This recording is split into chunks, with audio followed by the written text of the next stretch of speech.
A nossa presença hoje é de uma empreendedora que se dedicou a um nível de especialização absolutamente diferente. De uma certa maneira, hoje existe muito conceito de oceano azul para distinguir as atividades cuja singularidade cria um mercado muito específico para aqueles empreendedores. A nossa entrevistada, com certeza, é uma dessas pessoas. Ela é uma empreendedora de felicidade. Isso a partir da sua história de vida pessoal que nós vamos saber agora. Nossa entrevistada é Flávia da Veiga, com quem a gente passa a conversar. Então, Flávia, você é empreendedora da felicidade, de felicidade. Você é empreendedora de felicidade. Sou.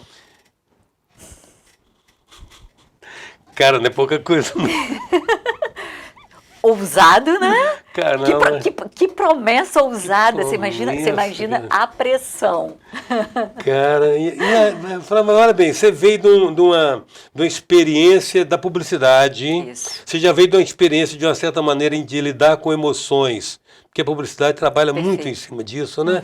Da inspiração da emoção que inspira a pessoa a tomar uma decisão de compra comprar um produto, comprar uma marca. Como é que você está... Como é que você chegou a isso, Flávia? Quando você chegou aqui, você fez uma entrevista aqui, você me concedeu uma entrevista aqui alguns anos atrás, você falava que você estava começando a trabalhar a felicidade nas empresas, as empresas que sintonizavam esse propósito para os seus colaboradores. Mas até então, aí você sumiu nas esquinas do tempo e está voltando. Aí a gente teve uma pandemia que todo mundo desapareceu e agora eu voltei. Então, como é que você chegou a isso e como você começou isso? Então tá. Então eu vou contar uma historinha lá de trás para te explicar a transição da publicidade com a felicidade, né? Na realidade, da interseção dessas duas coisas. Eu, publicitária, né? E eu sempre tive uma vontade, como publicitária, eu sempre tive uma vontade muito grande de mudar o mundo. Mas como que isso começou? Em 2007, eu estava no Festival Internacional de Publicidade em Cannes e eu assisti uma palestra do ex-vice-presidente americano Al Gore. Naquele dia, ele fez um pedido aos publicitários que estavam ali presentes. Ele falou, olha, se tem um grupo que pode mudar o mundo, que pode fazer algo, construir novas narrativas, é esse grupo que está aqui. Vocês podem usar o poder da criatividade para mudar o mundo. Quando eu vi aquilo, eu falei, é isso que eu quero fazer. Eu quero usar as minhas habilidades, o poder da criatividade para ajudar a construir um mundo melhor e mais feliz. Que no final, quando a gente fala de construir um mundo melhor, mais justo, mais humano, o que a gente busca é a felicidade. E passei a me aprofundar, passei a estudar sobre isso, continuei no meu processo, né, de construir marcas, né, visando construir marcas nesse sentido. Só que tem um ponto importante. É interessante porque eu queria muito transformar, mudar o mundo. Só que eu não sabia que se eu quisesse transformar, ser um agente de transformação, essa transformação deveria começar por mim. Tem até uma frase de Rumi que eu gosto muito. Ele dizia que quando ele era inteligente, ele queria mudar o mundo. Quando ele se tornou sábio, ele quis mudar a si mesmo. A mudar a si mesmo. E aí, parece que eu não fiz as mudanças, porque apesar de ser empresária, bem-sucedida, né, ter acesso aos bens materiais, ser aquele estereótipo de família margarina, sabe, de propaganda, de pessoas felizes, eu não era feliz. E isso eu me sentia culpada, porque como assim, eu tenho tudo, eu tenho todas as características, mas eu não era. E aí eu passei por um trauma, há 5 anos, eu vivi uma situação que os psicólogos chamam de quase morte. A partir dessa situação de quase morte, eu entrei num estresse pós-trauma e entrei em depressão. Nisso que eu entrei em depressão, me veio uma urgência louca de ser feliz. Era como se eu dissesse assim, é como se Deus falasse para assim, ó, você está tendo uma segunda oportunidade. Então, tenha uma vida feliz. E ali eu falei, é isso. Só que eu não sabia como ser feliz, eu fui estudar felicidade. E foi quando eu descobri que felicidade é uma habilidade que pode ser aprendida. Igual você toca um instrumento, aprende uma língua, né? Você assiste uma aula, né, de como tocar um violão, você pega um instrumento e pratica e aprende a tocar violão. Felicidade também. A partir desse momento eu comecei a praticar. Nisso que eu comecei a praticar, eu comecei a melhorar. E as pessoas começaram a me pedir para que eu pudesse compartilhar isso. Eu já dava palestra de publicidade na época, e as pessoas começaram a me pedir para compartilhar sobre felicidade. Comecei a compartilhar sobre felicidade e nesse meio tempo, eu desenvolvi a BeHappier, que é uma plataforma que contribui para o aumento da felicidade e do bem-estar das pessoas. E hoje eu atuo em duas frentes. Uma frente para dentro, que é o Be Happy Work, né, que eu ajudo a implementar a felicidade nas organizações, implementar a cultura da felicidade, e para fora, através do Be Happy Brands, que é através de uma metodologia que eu criei de publicidade, que eu cunhei o termo de publicidade positiva, eu ajudo a contribuir com um impacto positivo nos negócios, nas pessoas e na sociedade, através da publicidade. Então esse é o universo, então esse é um pouquinho um resuminho da história. Mas, Flavinha, olha bem, você trouxe Rumi, né? Rumi, o sábio oriental, do sufismo, e ali é uma fonte maravilhosa de se beber, porque você vai lá encontrar coisas de 3, 4 mil anos atrás, que a nossa ciência atual está descobrindo agora, né? Verdade. Mas uma coisa interessante a observar é o seguinte, você trabalha no microcosmo do indivíduo porque na medida que a pessoa ressignifica a vida dele, e a Covid veio agora nos ensinar isso, né? Todo mundo está preocupado em viver o presente porque não sabe se tem depois. A gente descobriu que todo mundo tem prazo de validade e quem morre não é só os outros, não. A gente morre também, né? É isso aí. Mas olha bem, como é que você consegue, digamos assim, de uma certa maneira, separar isso do próprio contexto social que às vezes a gente vive? Por exemplo, a gente vive num país que está estressado. Um país que a violência urbana é uma possibilidade em cada estranho. Antigamente, quando a gente vê uma pessoa estranha, a gente tinha curiosidade de saber quem será. Hoje não, quando você vê um estranho, você... Quem será? Né?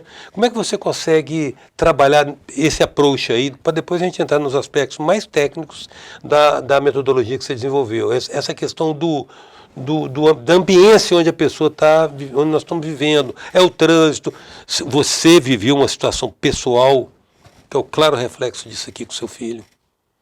Como é que neutraliza isso? Então, eu acho que tem um ponto muito importante, que é um ponto central do nosso trabalho. A gente não delega a felicidade para circunstâncias. Dentro desses estudos científicos, foi comprovado que parte da nossa felicidade ela é prevista pela nossa genética. Então, tem pessoas que têm uma predisposição genética a ser mais feliz ou menos feliz. Parte. Uma outra parte menor da nossa felicidade ela é prevista exatamente pelas circunstâncias. O país onde eu moro, se eu casei, se eu me separei, se eu perdi um ente querido ou não. Ou seja, são as circunstâncias que a gente tem pouco ou nenhum controle. As variáveis incontroláveis. As variáveis incontroláveis. Okay. As circunstâncias, né, que acontece. E uma boa parte da nossa felicidade ela é prevista por nossas atitudes. Intencionais, por decisões, por hábitos, por algo que a gente possa fazer de forma proativa que aumenta a nossa percepção de felicidade. O que isso significa? Significa que a gente se torna líder, senhor. A gente sai daquela escravidão das circunstâncias, como por exemplo, eu saio dessa escravidão, não, eu não sou feliz porque meu pai, porque o presidente, por causa da Covid, porque meu namorado, porque a gente tem essa tendência de terceirizar a felicidade. Você tem a tendência de colocar a felicidade sempre num lugar distante de onde você está. Ela nunca está onde você se encontra. Então, quando você entende esse universo científico, ou seja, de que parte e uma boa parte da sua felicidade ela é prevista por suas decisões, você encara a felicidade de uma forma diferente. Então, você sai daquele papel de ficar aguardando aquela felicidade que cai do céu. Pote de ouro no fim do arco-íris. Sabe aquela fantasia hollywoodiana de vidas perfeitas, cor-de-rosas imaginárias? Você sai desse universo e parte para algo real. E para algo que mesmo... E aí vem um ponto muito importante, Eustáquio, que é a diferença entre alegria e felicidade. Que eu acho que é um ponto muito importante a gente trazer e esclarecer. Felicidade e alegria não são sinônimos. Alegria é uma emoção, que é o contrário de tristeza, por exemplo, e como qualquer emoção, ela é passageira. Então, ao longo do meu dia ou ao longo da minha vida, eu posso ter diversas emoções diferentes. Eu posso sentir alegria no mesmo dia, eu posso sentir alegria, tristeza, medo, raiva, no mesmo dia. Felicidade é diferente. Felicidade é um estado de ser, é um estado de contentamento, é um estado de plenitude com a vida, com a sua, mesmo que seja uma vida imperfeita. É um estado de contentamento. Suficiência, né? De suficiência. Tem uma frase de Santo Agostinho que eu gosto muito. Felicidade é seguir desejando aquilo que você já possui. É você estar consciente e falar assim, não, eu sei que eu tenho uma vida imperfeita, Eu sei que eu tenho uma vida com momentos tristes, com momentos desafiadores, mas mesmo assim eu sou feliz, porque eu não terceirizo a minha felicidade. Eu não dependo de nada externo a mim. E essa é uma visão muito disruptiva da felicidade. Porque a gente vive numa sociedade que coloca a felicidade em consumo, em status, em prazer. Não que, por exemplo, o prazer não seja importante para a felicidade, é maravilhoso. Mas Só não pode que ser um não é fim em si sufici- mesmo. Exatamente. Prazer sem sentido, sem significado, é vazio e passa. Né? Nós nascemos com um sisteminha que se chama adaptação hedônica. O que os budistas já sabiam lá atrás, que era o nosso eterno desejo, que era insaciável. Nós nos adaptamos ao que nós temos. Então, por isso que, por exemplo, mais bens materiais, um iPhone novo, um carro novo, por isso que isso no primeiro momento traz uma alegria temporária, um prazer temporário, mas depois isso passa, porque os nossos desejos são intermináveis. A presença hoje é de Flávia Veiga, está nos falando a respeito da ciência da felicidade. A gente volta já.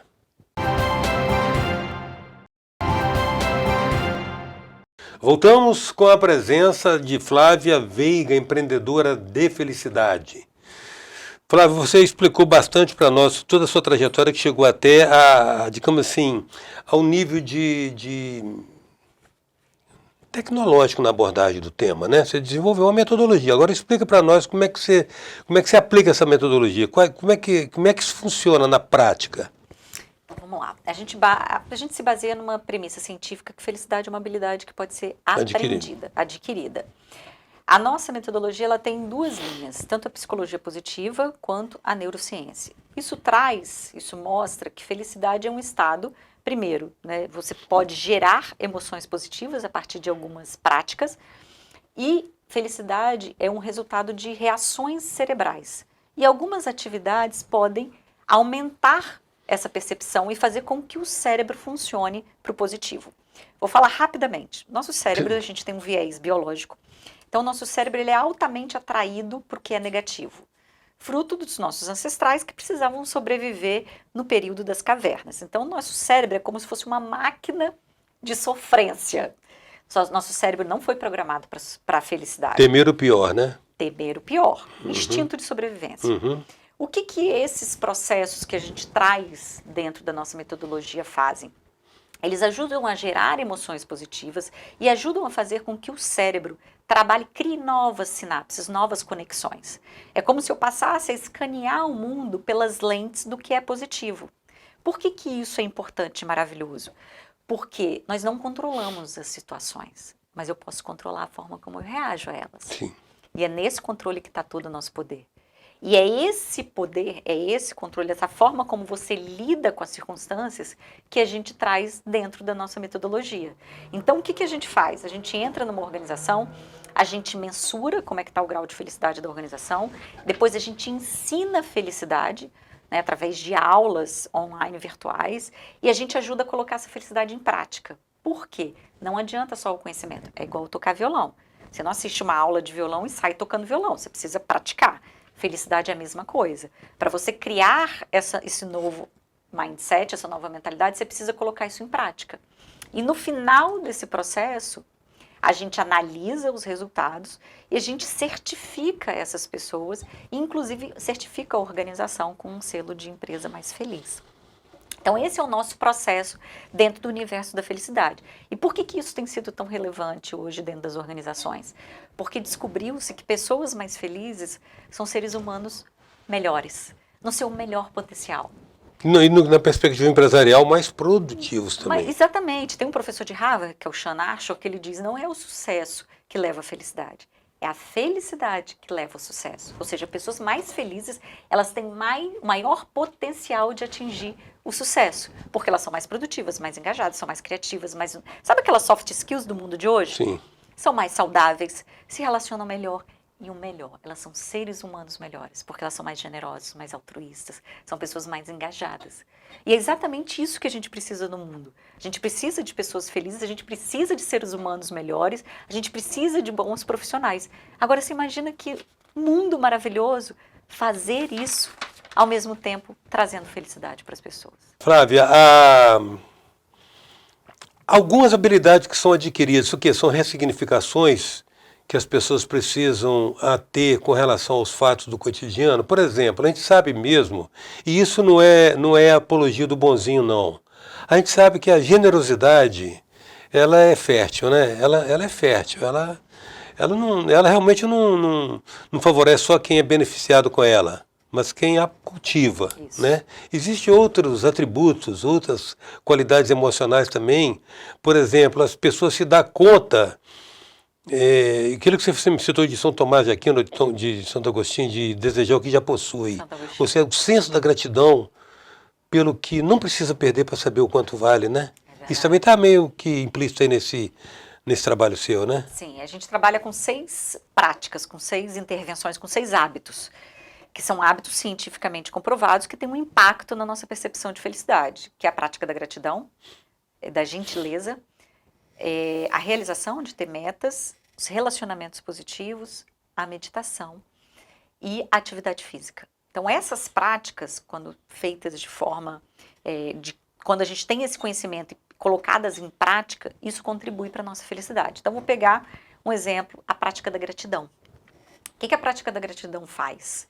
É a capacidade, primeiro que a gratidão é a capacidade que a gente tem de enxergar as nossas bênçãos. A gente costuma associar a felicidade a coisas muito grandiosas e distantes.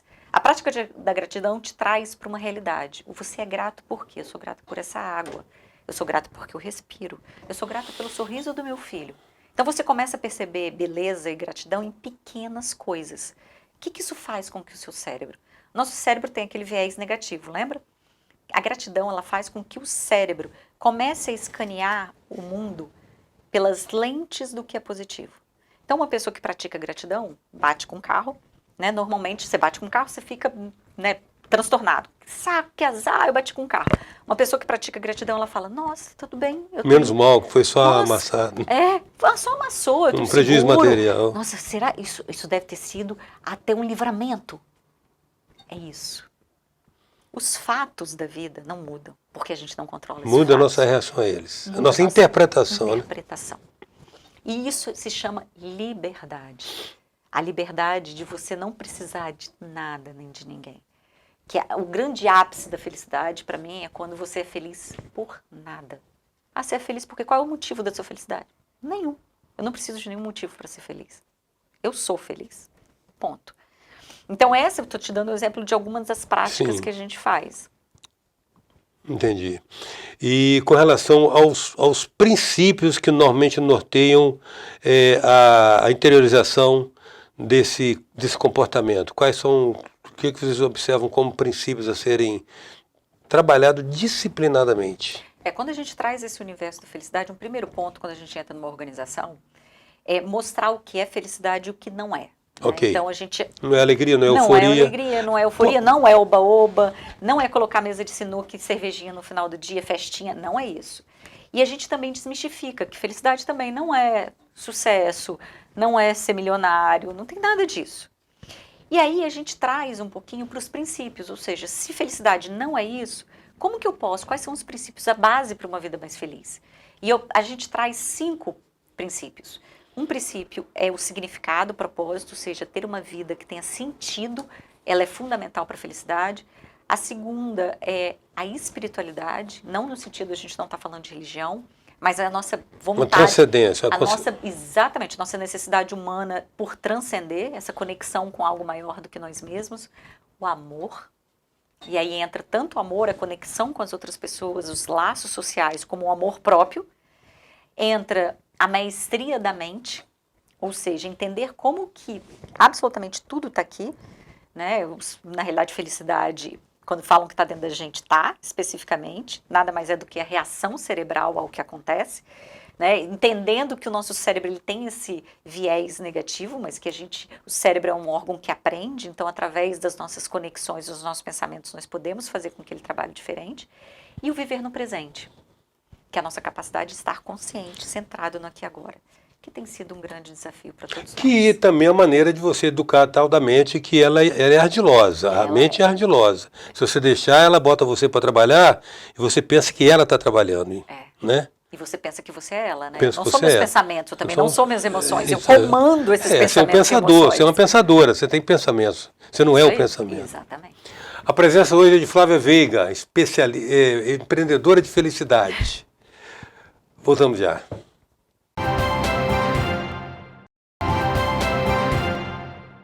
Voltamos com a presença de Flávia Veiga, empreendedora de felicidade. Flávia,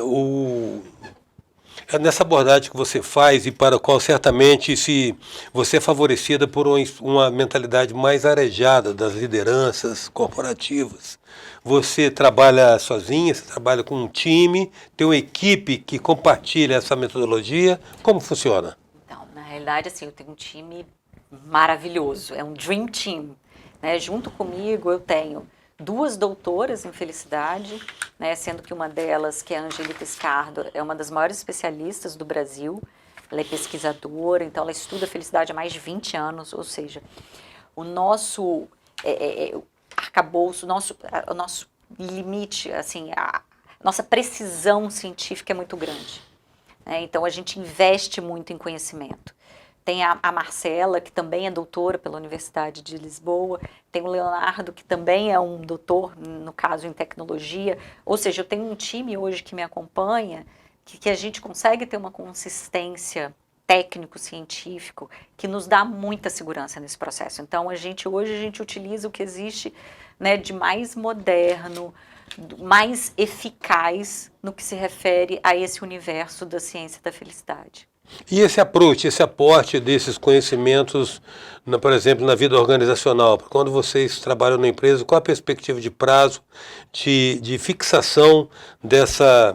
Porque isso é uma ruptura comportamental. É verdade. Né? É verdade. Qual o prazo que vocês trabalham isso? A gente trabalha, depende da organização, mas é mais ou menos entre 3 e 7 meses de trabalho, porque o nosso objetivo é criar uma mudança que seja definitiva, que isso se torne parte da cultura da organização.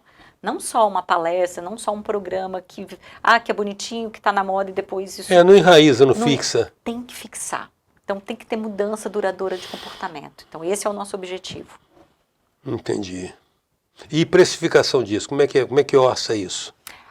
Hoje a gente utiliza um valor de assinatura por funcionário. Então depende do número de funcionário, depende da complexidade, mas é um valor de assinatura. Entendi. Então vamos voltar agora, vamos sair desses aspectos meramente materiais, mais importantes também, porque nós temos muito empresário nos assistindo. Vamos falar a respeito de algumas reflexões que você vem produzindo. Eu entendo a respeito de outros terapeutas, e há sempre um processo de cura nisso para mim, sabe? Essencialmente é um processo de cura. Eu entendo que a pessoa é a soma de toda uma experiência de vida, dos conhecimentos que adquiriu, mesmo que ela acredite a titularidade de alguns conhecimentos aos sábios em que ela se inspirou. Hoje a metodologia é a Flávia, você é a produtora da sua metodologia. E com esse tempo todo, deu para perceber assim, tudo está na mente, né? Tudo está na mente, o mundo é mental. Ou seja, a vida é subjetiva, não é o que ela é objetivamente, é como a gente a interpreta. E normalmente a gente interpreta de forma errônea a realidade, né? O Daniel Kahneman já dizia que a nossa mente prega várias peças. O que a gente entende por realidade não necessariamente é real, nada mais é do que uma interpretação dela. É uma leitura que você faz. É uma leitura que ela faz. Sim, exatamente. E como essa nossa mente tem esse viés negativo, a gente acaba correndo o risco de ter uma leitura de mundo como um lugar ameaçador. Então depende muito, inclusive, das suas referências e do que você alimenta. Então, você entra a sua decisão de alimentar a sua mente com imagens, com experiências, com situações que sejam positivas e construtivas, e não o oposto. Você mencionou o Daniel Kahneman, e ele ganhou um psicólogo ganhou um Nobel de Economia, né? Ele mostrou que a decisão é emocional, a decisão não é racional. Ninguém fica avaliando custo-benefício e decide comprar. Mas muito antes, uns 40 anos atrás, o pessoal da neurolinguística também trouxe algumas coisas que, infelizmente, a banalização de certos termos cria um preconceito com relação a eles, mas não diminui a efetividade do que aquelas palavras contêm, né? É também um sistema, é uma questão também de revisão de crenças, né? Daquilo que a gente acredita, porque na hora que você troca a crença, você ressignifica muita coisa. É verdade. Você acha que a Covid nos trouxe muitas ressignificações? Total. Eu acho que nos trouxe, primeiro, entendendo o valor e a importância do momento presente, de estarmos vivos, da felicidade.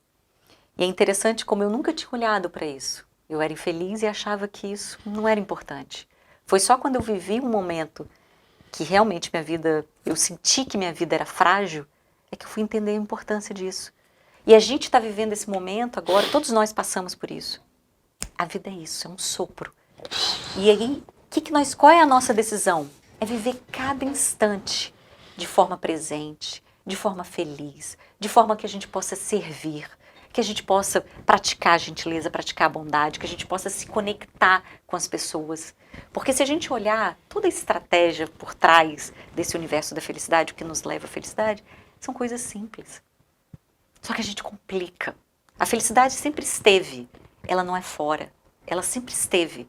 Só que a gente se acostumou com essa vida maluca, de estresse, de ansiedade, que o normal, o natural, é ser infeliz. Normal. É o normal. Normal, é o normal ser feliz. E aí você traz, é como se você se permitisse. Você sai daquela visão de felicidade relacionada à filosofia, poesia, só a luxo, fútil, opcional, para algum direito seu de nascença, algo que você pode cultivar, que você pode construir, que você pode escolher todos os dias.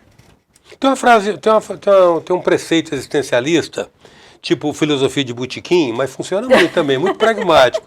Ele diz o seguinte: nós temos duas, transcendência à parte, nós temos duas vidas.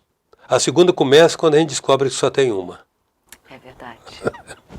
É verdade. Isso me traz uma visão de Einstein, quando ele dizia que só existem duas formas de se ver a vida. Uma como se nada fosse um milagre e a outra como Tudo é se milagre, tudo também, fosse. outra leitura. Quando Gosto você muito disso. traz esse universo, essa prática da felicidade, sua vida se torna um milagre. Tudo você passa a ter gratidão, inclusive seus desafios. Porque os seus desafios, você passa a não julgá-los como bom ou ruim. Nada é bom ou ruim. Tudo é o que você faz com aquele desafio. Se você encara aquele desafio, aquele momento de tristeza, como crescimento, como oportunidade, aí sim, aí você entende o que é felicidade. Flavinha, muito grato pela sua presença, hein? Disponibilidade de vir aqui conosco, compartilhar isso e Nossa, estou super feliz de estar aqui. Eu adoro bater papo com você. Eu te falei, eu aprendo muito mais com você do que eu compartilho. Gente, é um prazer para a gente receber você e tratar desse assunto na medida que nem todo mundo talvez vai ter oportunidade de estar numa corporação privilegiada com a intervenção sua, né? Muito bom ter você aqui e é sempre uma alegria receber você. Eu que te agradeço. Obrigada. A presença hoje da nossa, ela é especialista na verdade, é uma empreendedora, mas ela é uma especialista no assunto felicidade, Flávia Veiga. Até já.